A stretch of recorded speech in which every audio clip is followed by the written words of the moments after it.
بسم الله الرحمن الرحيم ألم تر كيف فعل ربك بأصحاب الفيل ألم يجعل كيدهم في تضليل وأرسل عليهم طيرا أبابيل ترميهم بحجارة من سجيل فجعلهم كعصف مأكول۔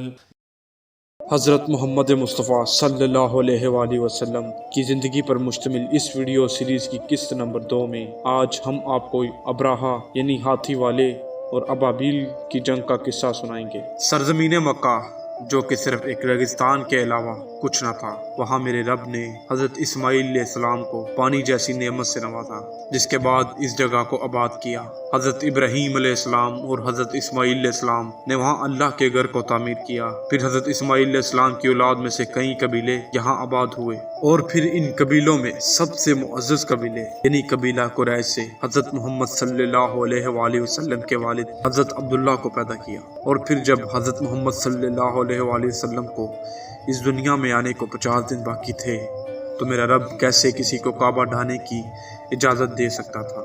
کعبہ اللہ کا گھر ہے، اور جو رب پوری کائنات کی حفاظت کر رہا ہے، وہ اپنے گھر کی حفاظت کیوں نہ کرتا؟ میرا اللہ کعبے کو کیوں نہ بچاتا؟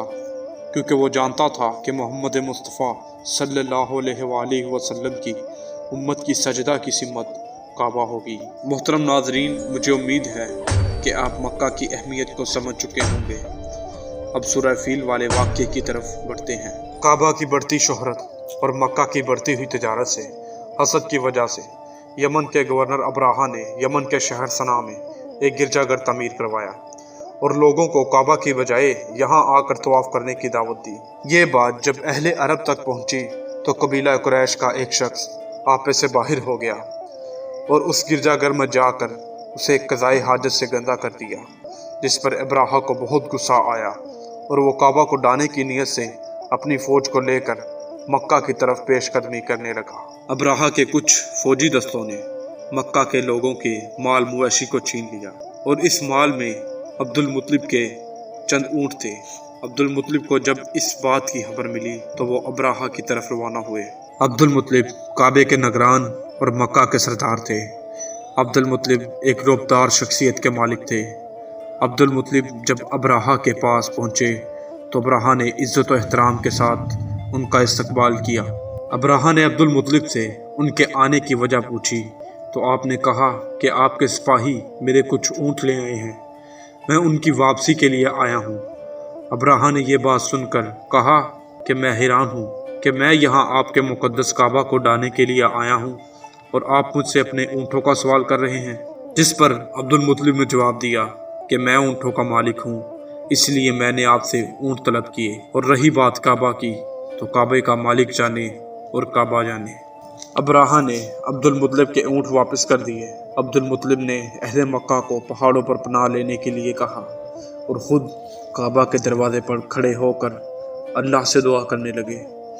اپنی دعا مکمل کرنے کے بعد وہ بھی پہاڑوں کی طرف چلے گئے۔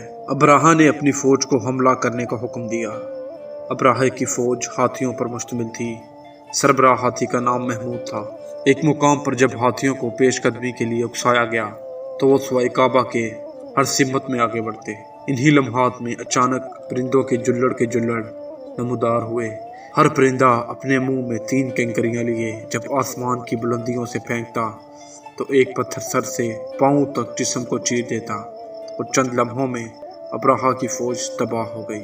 اس واقعے کی وجہ سے اس سال کا نام ہاتھی والا سال بھی پڑ گیا، یعنی عام الفیل۔